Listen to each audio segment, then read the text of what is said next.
Hello students, today we are doing Unit 8 of Business Ethics and CSR, that is Business Ethics and CSR linkages. सबसे पहले topic आ जाता है different perspectives of business ethics. तो business ethics जैसे बाकी field में ethics होती हैं, कुछ गाइडलाइंस होती हैं, इसी तरीके से बिजनेस में भी होती हैं। अब बिजनेस एथिक्स के कुछ पर्सपेक्टिव हैं। बिजनेस कैसे बनता है? बिजनेस मतलब कोई ऑर्गेनाइजेशन, और एक ऑर्गेनाइजेशन में क्या होता है, ग्रुप ऑफ पीपल होते हैं जो एक साथ काम करते हैं ताकि common goal, common purpose achieve हो सके। तो बिजनेस एथिक्स के अलग अलग पर्सपेक्टिव्स होते हैं, नज़रिए होते हैं, तो उनको समझते हैं हम। सबसे पहले है personal and business ethics. Personal मतलब एक इंसान, एक इंडिविजुअल के खुद के भी कुछ एथिक्स होते हैं। फॉर एग्जाम्पल रतन टाटा जी, उनके खुद के कुछ एथिक्स हैं। इसी तरीके से एक इंसान के खुद के पर्सनल एथिक्स होते हैं, और उन पर्सनल एथिक्स को हम ऑर्गेनाइजेशन के एथिक्स से सेपरेट नहीं कर सकते। इनफैक्ट जिन लोगों की खुद की वैल्यूज़ होती हैं, वो ज़्यादा यूज़फुल होता है उनके लिए डिसीजंस लेना, मॉरल डिसीजंस लेना एक ऑर्गेनाइजेशनल सेटिंग के अंदर। जिन लोगों की अच्छे एथिक्स होते हैं, गुड पर्सनल एथिक्स होते हैं, वो बिजनेस एथिक्स को भी अच्छे से समझ पाते हैं। So one's personal ethic can not be separated from one's organisational ethics. In fact, those who have their own values have a more useful basis for making moral decisions in an organizational setting. Persons having good personal ethics can understand business ethics properly. Second है moral and non moral standards. Moral standards मतलब होता है moral, moral values हमें पता है, अच्छी values, और standards, standard मतलब एक लेवल। ठीक है, ये दोनों ही चीज़ें एक ऑर्गेनाइजेशन सेट करती है अपने ऑपरेशंस के लिए। और नॉन मॉरल स्टैंडर्ड्स जो होते हैं उसके अंदर कोई भी मॉरल वैल्यू फॉलो नहीं करी जाती। जैसे कि जो कन्वेंशनल, जो मतलब ट्रेडिशनल मॉरल नॉर्म्स हैं, जैसे कि झूठ नहीं बोलना चाहिए, चोरी नहीं करनी चाहिए, मर्डर नहीं करना चाहिए, लोगों को हर्ट नहीं करना चाहिए, और इसमें आ जाता है कि प्रोडक्ट्स जो हैं वो हेल्थफुल होने चाहिए या हार्मफुल होने चाहिए, वर्किंग कंडीशन सेफ होनी चाहिए या डेंजरस, पर्सनल प्रोसीजर बायस्ड होना चाहिए या फिर फेयर होना चाहिए, प्राइवेसी की रिस्पेक्ट करनी चाहिए, इन्वेट करनी चाहिए, ये सारे मैटर्स हैं, moral and non moral standards हैं जो कि सीरियसली अफेक्ट करते हैं ह्यूमन की वेलबींग को। इसीलिए स्टैंडर्ड्स जो सेट कर दिए जाते हैं उससे अच्छे से गवर्न हो पाता है conduct in these matters and moral standards. इसीलिए मॉरल स्टैंडर्ड्स जो हैं, स्टैंडर्ड होना बहुत ज़रूरी है than other consideration in guiding human action. Human actions को गाइड करने के लिए बाकी कंसीडरेशन से ज़्यादा इम्पॉर्टेंट होते हैं मॉरल स्टैंडर्ड्स। इसके बाद नेक्स्ट पर्सपेक्टिव है business ethics and professional code. अब हर एक प्रोफेशन के ना अपने कोड ऑफ कंडक्ट्स होते हैं। सो प्रोफेशनल कोड्स क्या होते हैं? रूल्स होते हैं जो कि गवर्न करते हैं कि कैसे किसी भी प्रोफेशन के मेंबर्स को अपने आप को कंडक्ट करना है। जनरली जो मेंबर होते हैं प्रोफेशन के, वो इन रूल्स को फॉलो करते हैं। They understood to have agreed, वो मानते हैं कि वो उन रूल्स को फॉलो करेंगे अपने प्रोफेशन में। और अगर प्रोफेशनल कोड का वायलेशन होता है तो उससे डिसअप्रूवल हो सकता है प्रोफेशनल पीयर्स के बीच में, और सीरियस केस में तो लाइसेंस भी गंवा सकते हैं लोग अपने प्रोफेशन का। जैसे कि डॉक्टर्स जो हैं इंडिया में, उन्हें फॉलो करना होता है अपना प्रोफेशनल कोड जो दिया है ऑल इंडिया मेडिकल एसोसिएशन ने। सो प्रोफेशनल कोड्स को फॉलो करना होता है, वो भी साथ साथ देखा जाता है बिजनेस एथिक्स में। तो ये हमने अलग अलग पर्सपेक्टिव समझे। नेक्स्ट है कॉर्पोरेट सोशल रिस्पॉन्सिबिलिटी, CSR। सो कॉर्पोरेट सोशल रिस्पॉन्सिबिलिटी क्या है? ये कॉम्बिनेशन है इकोनॉमिक, लीगल और एथिकल रिस्पॉन्सिबिलिटी का। कॉर्पोरेट सोशल रिस्पॉन्सिबिलिटी के अंदर इंटीग्रेट करा जाता है, ये एक इंटीग्रेशन है कॉर्पोरेट एक्टिविटीज़ का लीगल रेगुलेशंस के साथ। कॉर्पोरेट सोशल रिस्पॉन्सिबिलिटी के अंदर इंक्लूड किया जाता है investing in human capital, environment, relation with stakeholder, sustainable development, focus on economic, social, environmental aspects, इन सब चीज़ों को इंक्लूड किया जाता है अंडर CSR कि हमें इन्वेस्ट करना है ह्यूमन कैपिटल में, इन्वायरमेंट का ध्यान रखना है, सस्टेनेबल डेवलपमेंट पे ध्यान देना है, फोकस करना है सोशल, इकोनॉमिक और इन्वायरमेंटल एस्पेक्ट्स पे। CSR जो है ये प्राइमली कंसर्न्ड है इन्वायरमेंटल प्रोटेक्शन को लेके। जो भी ऑर्गेनाइजेशन में काम कर रहे हैं उन एम्प्लॉयज़ की वेलबींग, कम्युनिटी का ध्यान रखना, सिविल सोसाइटी का इन जनरल।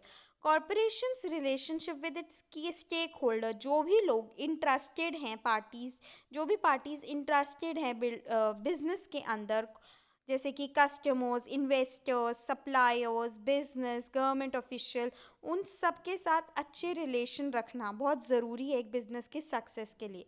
सीएसआर जो है उसके एथिकल और साथ साथ बिजनेस कंपोनेंट इश्यूज होते हैं, जैसे कि फेयर वेजेस देना, working hours conditions, health care, protection against arbitrary dismissal, मतलब कि जो भी काम कर रहे हैं लोग उनका आर्बिट्री डिसमिसल मतलब कि उनको बेवजह हटाया ना जाए।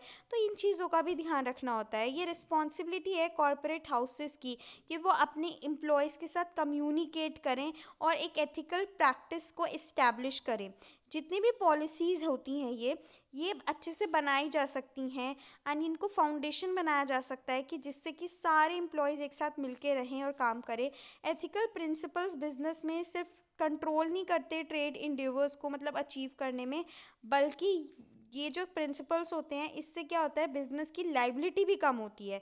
लीडर्स जो होते हैं ऑर्गेनाइजेशन में उन्हें डिमॉन्स्ट्रेट करना चाहिए ethical decision while forcing their employees to do so, मतलब लीडर्स को खुद एथिकल डिसीजन लेने चाहिए जिससे कि एक इम्पैक्ट एम्प्लॉयज़ के ऊपर भी जाए। Now ethical issues and CSR. Ethical issues या प्रॉब्लम्स जो होती हैं वो कंपनी टू कंपनी अलग अलग होती हैं, किसी कंपनी में कोई प्रॉब्लम, किसी कंपनी में कोई प्रॉब्लम। तो हमें पता है आजकल का टाइम किस चीज़ का चल रहा है, ग्लोबलाइजेशन का, जहाँ पे कि पूरा वर्ल्ड इंटीग्रेट हो रहा है। तो इश्यूज और चैलेंजेस जो हो रही हैं वो इन थ्रेट करती हैं बिजनेस एंटरप्राइज को। कुछ जो प्रोमिनेंट हम एथिकल डिलेमास देख सकते हैं जो बिजनेस इनकाउंटर करते हैं वो क्या क्या हैं। सबसे पहले प्रिवेंशन ऑफ चाइल्ड लेबर को हम बिल्कुल नहीं होना चाहिए। Checking discrimination on the basis of race, caste, ethnicity, culture, किसी के साथ भी कोई डिस्क्रिमिनेशन, भेदभाव ना हो किसी भी बेसिस पे। Maintaining safety at work place, मतलब कि सेफ्टी मेंटेन रखना, जहाँ पे भी एम्प्लॉयज़ काम कर रहे हैं सेफ्टी होना बहुत ज़रूरी है। Legal responsibility under the law of the land, protection against cyber crime के अगेंस्ट प्रोटेक्शन प्रोवाइड करना, प्राइवेसी का वायलेशन ना होना, ब्राइबरी मतलब कि ब्राइबरी का मतलब होता है किसी को घूस देना, मतलब किसी को रिश्वत देना, ये नहीं होना चाहिए। फ्रॉड, फेक रीइंबर्समेंट, ये सब नहीं होना चाहिए। तो ये सब चीज़ों का ध्यान रखना होता है। अब अलग अलग तरह की एथिकल रिस्पॉन्सिबिलिटी होती हैं बिजनेस की, different types of ethical responsibility of business. सबसे पहले है रिस्पॉन्सिबिलिटी एंड इन्वायरमेंटल प्रोटेक्शन। आज के टाइम पे इन्वायरमेंटल कंडीशंस इतनी ख़राब हो रही हैं और ये बिजनेस और ह्यूमन दोनों के लिए ही मेजर थ्रेट है। और ये फैक्ट हम देख सकते हैं कि जैसे जैसे इंडस्ट्रीज बढ़ रही हैं तो उसका डायरेक्ट कंट्रीब्यूशन जा रहा है इन्वायरमेंट के डिग्रेडेशन में। जैसे जैसे ग्लोबल वार्मिंग बढ़ रही है, पोल्यूशन बढ़ रहा है, डिफॉरेस्टेशन, मैसिव एक्सप्लॉयटेशन हो रहा है फॉसिल फ्यूल्स का, इस वजह से ग्लोबल वार्मिंग बढ़ रही है। और आज के टाइम में ये जो रैपिड डिग्रेडेशन हो रहा है इससे हेल्थ इतनी ज़्यादा इफेक्ट हो रही है हमारे अर्थ की, जिसको हम सेपरेट नहीं कर सकते, जो बिजनेस अनएथिकल प्रैक्टिसेस कर रहा है उसकी वजह से। So over consumption natural resources का ही एक रीज़न है मेन, जिसकी वजह से इन्वायरमेंट को इतना ज़्यादा झेलना पड़ रहा है। तो पहला पॉइंट तो हमारा ये हो गया रिस्पॉन्सिबिलिटी एंड इन्वायरमेंटल प्रोटेक्शन, ये पहली रिस्पॉन्सिबिलिटी है। दूसरा रिस्पॉन्सिबिलिटी एंड कंज्यूमर सेफ्टी। जब भी कोई प्रोडक्ट मैन्युफैक्चर होता है, बनता है, तो कंपनीज़ को ये इंश्योर करना चाहिए कि इन्वायरमेंटल प्रोटेक्शन का ध्यान रखना चाहिए। It is well understood today, आज के टाइम में बहुत ज़रूरी है कि पहले से ही समझा जाए कि हमें इन्वायरमेंट का और लोगों का दोनों के ही रिस्क मिनिमाइज करने होंगे। ये रिस्पॉन्सिबिलिटी है बिजनेस की। इसके साथ साथ लोगों को एक्सेप्ट करनी होगी कि मतलब लोग मतलब ऐसे हो गए हैं कि वो अपनी लाइफ में कंफर्ट के लिए कुछ सर्टेन डिग्री ऑफ रिस्क को भी एक्सेप्ट कर लेते हैं। At the same time people are open to accept certain degree of risk for bringing comfort for their lifes. जैसे कि एग्जांपल ले लेते हैं रेफ्रिजरेटर एंड एसीज, उसमें क्या होता है, क्लोरोफ्लोरोकार्बन होता है, फिर भी लोग उसको खूब चलाते हैं।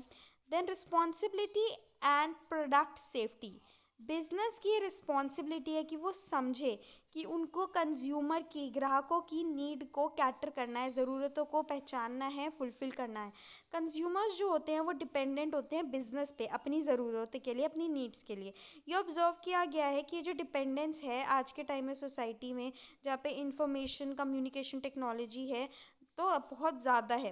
मैन्युफैक्चरर जो होते हैं प्रोडक्ट की, उनकी लीगल रिस्पॉन्सिबिलिटी होती है कि अगर तो उनके प्रोडक्ट्स की वजह से कुछ भी इंजरी हो रही है कंज्यूमर को, तो उसके लिए वो कंपनसेट करेंगे, इवन दो अगर प्रोडक्ट की कंडीशन जो है उसको कम करने के लिए कंज्यूमर ने कोशिश करी हो तब भी, लेकिन कंपनसेट करना पड़ता है यूज़र को for injuries because of the product defective condition.